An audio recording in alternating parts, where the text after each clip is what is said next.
Grabe na ang mga nangyayari sa mundo natin ngayon. Nandiyan ang mga giyera, kaguluhan, hindi lang sa ating bansa, kahit sa ibang bansa.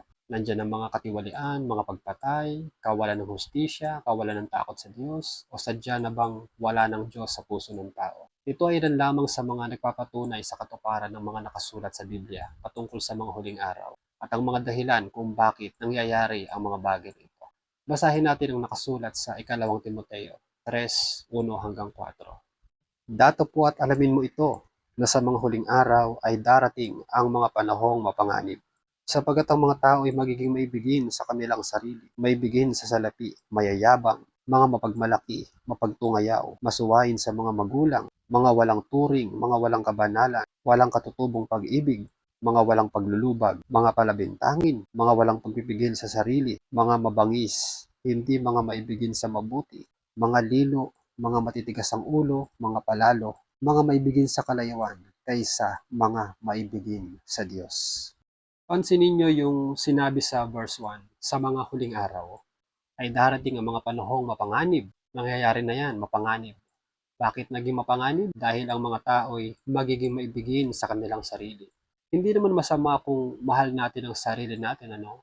Ang tinutukoy lang dito ay yung pagiging narcissist. Ito yung sobrang pagpapahalaga sa sarili at hindi para sa ibang tao.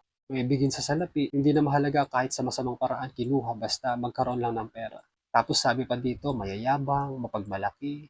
Sa verse 4, mga maibigin sa kalayawan kaysa mga maibigin sa Diyos. Makikita natin lalo na sa social media, normal na lang na bagay ang mga nangyayaring ito at palala pa ng palala. Nakasulat din yan sa verse 13. Datapwat ang masasamang tao at mga magdaraya ay lalong sasama ng sasama na mga dadaya at sila rin ang mga dadaya. Isipin ninyo mga kapatid, nakalulungkot na may mga taong nabubuhay sa pandaraya sa kapwa. Pero ang hindi nila namamalayan ay sarili lang din pala nila ang dinadaya nila. Bakit? Kasi akala nila nakalamang na sila pero sila pala ang nalamangan ni Satanas. Kaya napaka-importante na may takot ang tao sa Diyos dahil kung wala, napakadali para sa tao ang gumawa ng mga bagay na makakasira. Hindi lamang sa kanyang pagkatao, kundi nakakaperwisyo pa sa buhay ng kanyang kapwa.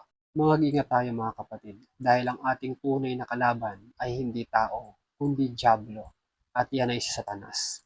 Siya ang promotor ng mga kaguluhan, katiwalian at kung ano-ano pang mga kasamaan na nangyayari sa mundo natin ngayon. Kaya pakiusap kapatid, tumawag tayo sa Diyos. Nanaway ingatan tayo sa lahat ng mga ito. At bilang pag-ibig sa kapwa, idalangin din natin ang lahat na nawa ay magkaroon ng kaisipan ang bawat isa na ang pagbabago ay nagsisimula sa sarili. Gayunpaman, hindi pa rin natin maiiwasan ang mga pangyayaring ito dahil kagaya ng sinalita ng ating Panginoong Hesukristo sa aklat ng Mateo, buong chapter 24, noong magtanong ang kanyang mga alagad kung kailan siya muling paririto sa lupa at ang katapusan ng sanglibutan, ang sagot niya ay darating ang mga bulaang Kristo, magkakaroon ng malaking gera, magkakagutom, mga dilubyo, at ang pagdami ng katampalasanan. Kaya ang sabi niya sa verse 33, gayon din naman kayo, pagka nakakita ninyo ang lahat ng mga bagay na ito, ay talastasin ninyo na siya'y malapit na nasa mga pintuan na.